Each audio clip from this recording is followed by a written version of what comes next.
We never thought of being prisoners of war. We thought of either living or dying.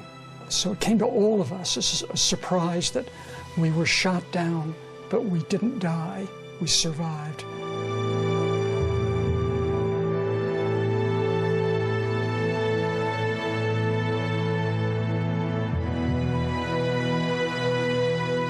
We were attacked by fighter planes in squadron strength, and they got 2 or 3 of our squadron, and we were one of the 2 or 3. And when I was shot down, I didn't bail out. I couldn't get out of the plane in time, so fortunately the pilot chose to stay with it and make a crash landing rather than bailing out himself.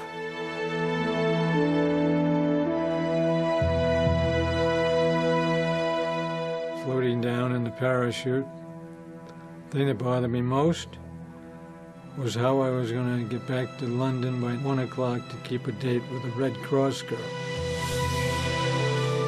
I tried to run away from the crash landing, but it wasn't not long before the German farmers caught up with me, and I said, "Kamerad."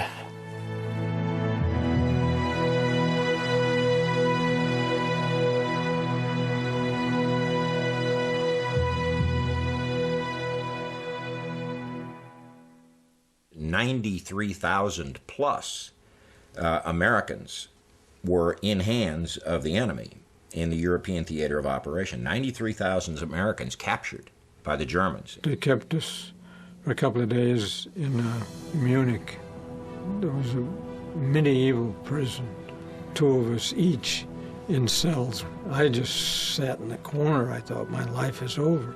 The Germans were very, very interested in Allied airmen. They felt that there might be some significant information about Allied air operations. So practice was to send Allied airmen through an interrogation center. A Red Cross man came in. He wanted the names of my crew so he could tell their families, and I said, I can't tell you. Sorry. He says, "You'll rot in here then." I said, "If you're a Red Cross man, I don't think much of the Red Cross." He says, "Well, what can I do?" I had been pretty well beaten down by being kept in solitary confinement for 2 days and nights, and only 1 meal and a little hot water. I said, what could I tell him anyways? You know, I was an air crew on a bomber, and he knew where we'd been because we'd bombed his aircraft plant, and they knew that.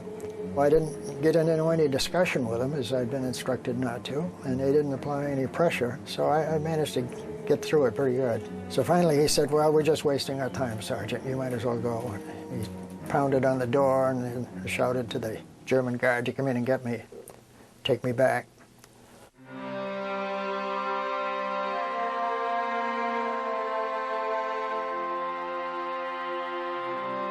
And within 24 hours, we were grouped off to be sent out.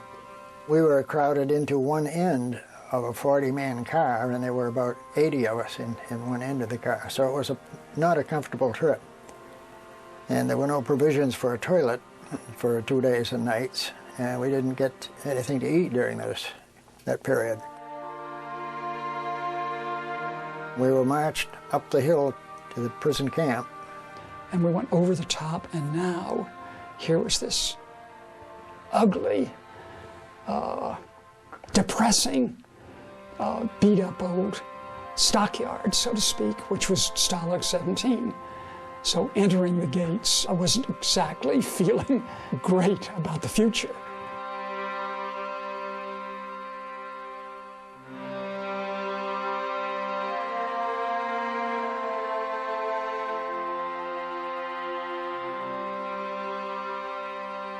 The Luftwaffe was in charge of the 5 compounds that held Americans. There were many other compounds that held Russians and a few other nationalities. There was 1 compound of French, I think. The American, British, and Commonwealth soldiers, sailors, and airmen who became prisoners of war at the hands of the Germans were known as Kriegies, from Krieg, the German word for war. The name was made up by the German guards, and the prisoners called the guards goons, but never to their faces. Stalag 17B, interestingly, contained, for the most part, almost all enlisted airmen. and was run by an Army Air Corps staff sergeant who was the MOC, or the man of confidence, elected to deal with the German prison keepers. Kurtenbach was our elected leader, the lowest ranking sergeant in our camp, but he was very much respected by the Luftwaffe. But he was tough as nails with them. He really defended us beautifully.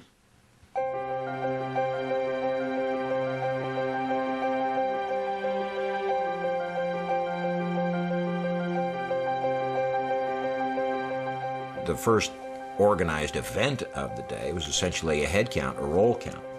The Germans wanted to know exactly who they had. Appell, appell, Achtung, you know, and raus, raus. You heard that word shouted loud, out, get out.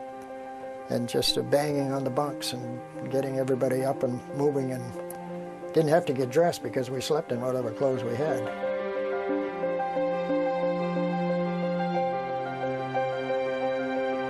If there was something planned by the teachers who had been selected by our man put in charge of education, you could go and sit with a group who was studying auto mechanics or farming or any foreign language, and chemistry sometimes, and photography. Even though they didn't have the equipment, they could at least talk the language. For readers, there were plenty of books in the camp library.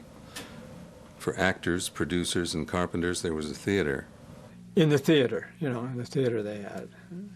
Well, the theater was just a barracks. The British put on Shakespeare, Shaw, Noel Coward. The guys played the girls and was taken with a straight face. The German officers were always, they treated it as legitimate theater, and they were there, for the openings. Now, in a typical Luftstalag, there would be work committees. Rations were relatively meager, and prisoners were expected to augment their own rations. And so there would be truck gardens, little gardens and things that had to be tended. There was basic sanitation work, burning out the latrines and all that sort of thing. That had to be done. If you're a non-commissioned officer under the convention, you can't be made to work. So we were the non-working group. The others were all privates or private first class, not non-commissioned officers, the 10,000, who were just part of 60,000. Always 50,000 out working in the mines, on the railroads, and the 10,000 who were in the camp were just being maybe rested up or whatever, then they'd revolve them out. The Russians were just above the Jews to the Germans. They were Untermenschen.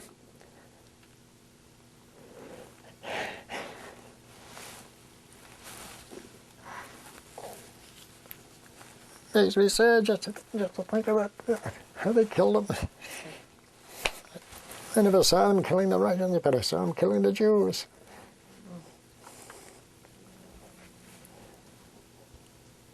Yeah, the Russians were usually worked to death, and they would carry their bodies out to the burial ground every day, wrapped in paper, and just dump them in a hole.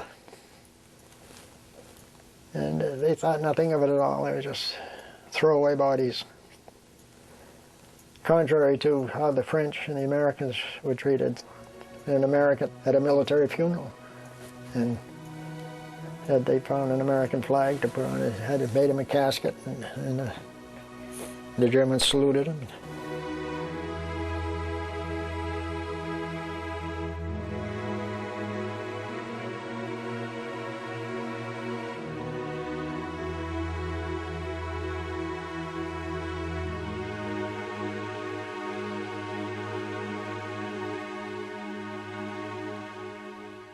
We were supposedly, under the rules of the Geneva Convention, we were supposed to be on a similar diet to those of any soldiers that were stationed in the same region. But even if we had gotten what the German soldiers were getting, it would be a much lower diet than we'd ever been used to, with cabbage soup and potatoes. During the war, the mission of the IRC, the International Red Cross, was to visit on occasion various prisoners of war camp, both Allied and Axis, to make sure that these Geneva Conventions about the treatment of prisoners of war were being complied with. They had a so-called sick call, where if you were really bad off, you could have somebody take you up to the Lazaret. We had 2 or 3 medical people up there. We only had 1 American doctor. And you didn't go up for minor things. It had to be pretty serious. So the only time I ever went was because the flea bites were making me break out in hives. The only advice I got from the doctor was, well, pick off the fleas more often. You know, it's not that we can't give you anything. We can't kill them, so put up with it. Part of the IRC's business was to provide certain aid packages containing things like powdered milk, coffee, tea, sugar, tobacco products, things of that nature that would give a little comfort to what was otherwise a pretty rigorous existence. The Red Cross parcels were, this is where all the trading came in.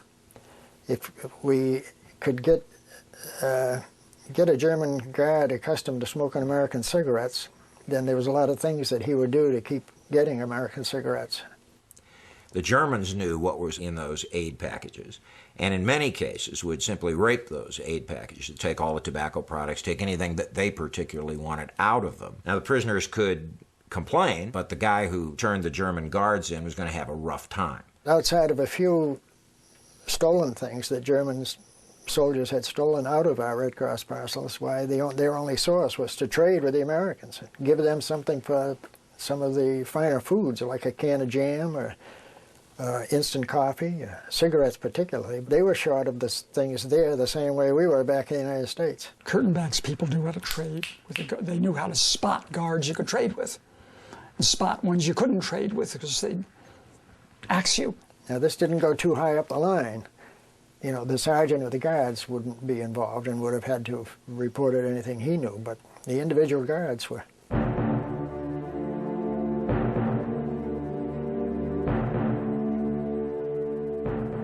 Many of the men who were in prisoner of war camps, when they were youngsters, radio was just coming about.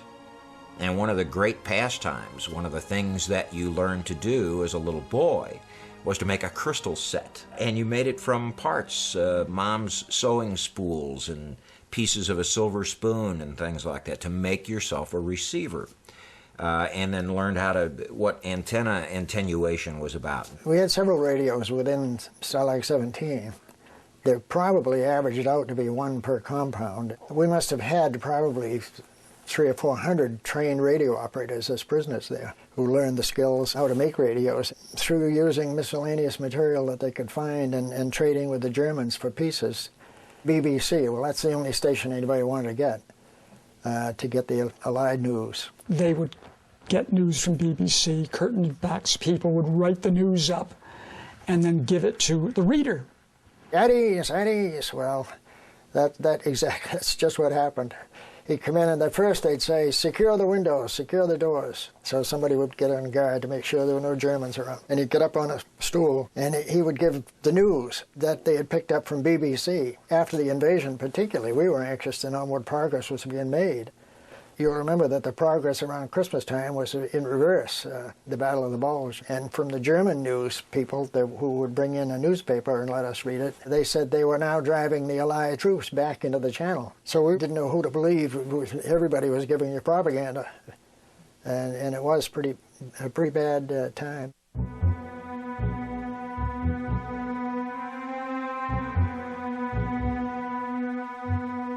Very frequently, prisoner of war organizations would have escape committees. There would be meetings of those committees to see if they could figure out a tunneling procedure or figure out a way to get past the guard. There was a tunnel started from my barracks. I worked down in there one night, and I never wanted to go back into it again.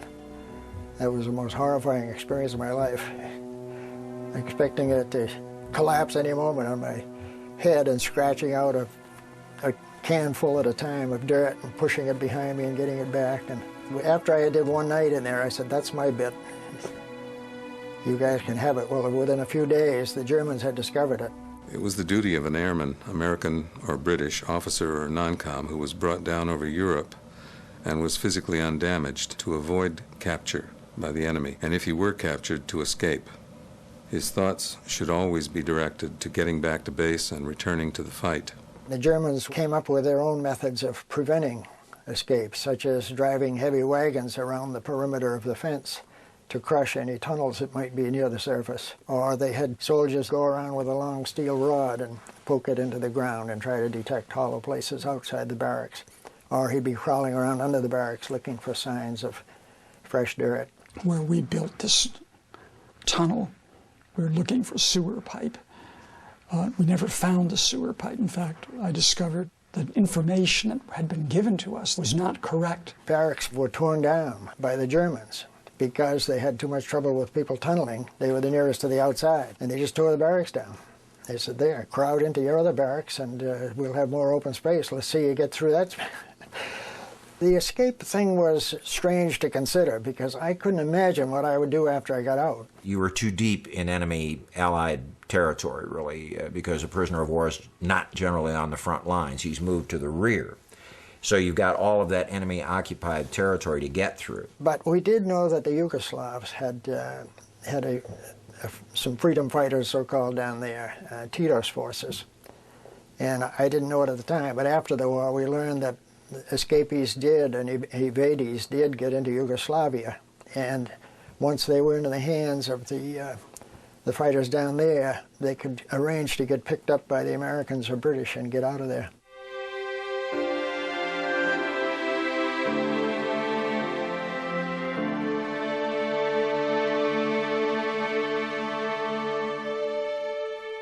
Late in the war, with the Russians moving hard from the east, the Allies pushing hard from the west, it became obvious to the Germans that these prisoner of war camps were going to be overrun. So when you could hear the guns from the German tanks between Vienna and Krems, we knew we'd better be out of there shortly because we were being overrun.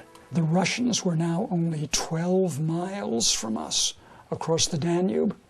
They'd already bypassed Vienna, that they were going to get the hell out of there because they did not want to be captured by the Russians. We were told one evening that the next morning when we lined up at roll call, be ready to march out the gate. Whatever you want from your barracks that you have with you and ready to leave. Of course, trying to get foot coverage in order because my shoes had holes in them, and I think I'd used a piece of a milk can underneath in order to keep from walking on pebbles. The Germans worked up arbitrary groups of 500, so that would be like 28 groups of 500, and they took them out the front gate one at a time, turned them around 180-degree turn, headed west along back roads. We were flowing with the refugees and German tanks that were running back from the front line to refuel, or we just had to get out of their way. They would just, or they'd run over us. It appears as though the Germans were intentionally taking different routes in order not to have Americans crowding the roads. There were an awful lot of refugees on the roads who wanted to escape the Russian advance, plus the German troop movements. They just didn't want us interfering with their troop movements or getting mixed up with their own evacuees.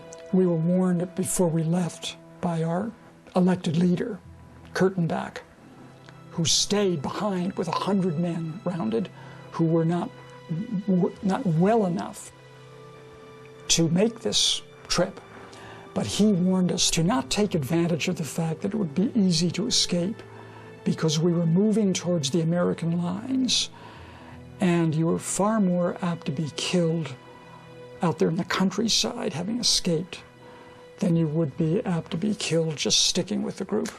We weren't bombed directly at any one point. A couple of fighters went by. We thought we were going to get strafed because, you know, we looked like any German troop, but fortunately we were identified in time. Some had made an American flag, and they would hold the flag over their heads when the strafers would come. We would see the American flag and not pull the trigger, hopefully. It was quite an experience just seeing the bombs coming out of an airplane, such as the B-24s that hit Krems. They didn't fly too high in altitude. And when they flew over Stalag 17 and their bomb bay doors opened right over our heads and the bombs fell out, you know, if you didn't know better, you'd say, hey, those bombs are going to land right on us.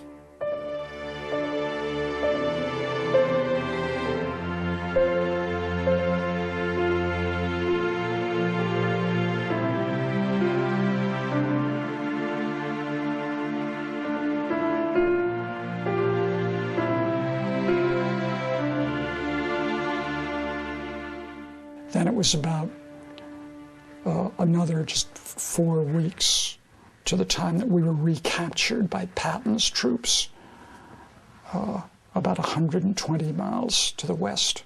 We were headed towards a place which was prepared in advance to keep us in a prison camp that was carved out of the state forest along the edge of the Inns River.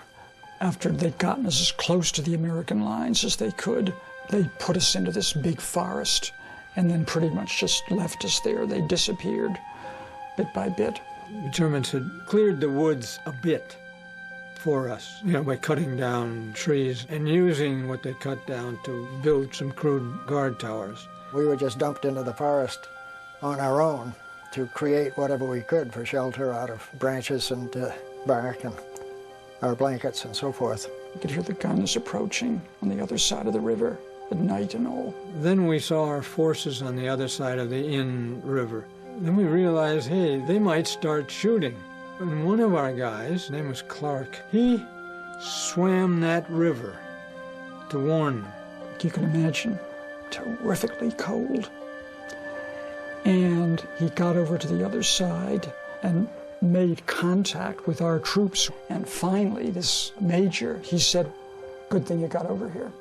We did eventually send a German officer who was behind and an American under a white flag to go to this pontoon bridge and to make the official surrender of the camp, of the Germans at least. Not long after that, a Jeep drove in. A young red-headed captain shot his gun in the air to get our attention. Said, "You're free." By that time, the Americans had sent in some food, field rations. So we were able to feed ourselves there. And it was a night of celebration, campfires. And then it would be another couple of days before they arranged for a field fairly nearby where C-47s could land and start taking us away, by plane load at a time. Just a little after sunrise, we heard this wonderful sound of engine heavy bombers. We'd forgotten about that sound. And we all ran out in our bare feet. It's a beautiful day, blue sky and all. I just looked up at the sky and I just was lost in a dream and thoughts about these planes. And the cheers went up. Well, it was a moment of joy, I'll tell you, that anything you had to throw up in the air and celebrate, you did. It was just the day we'd all dreamed of.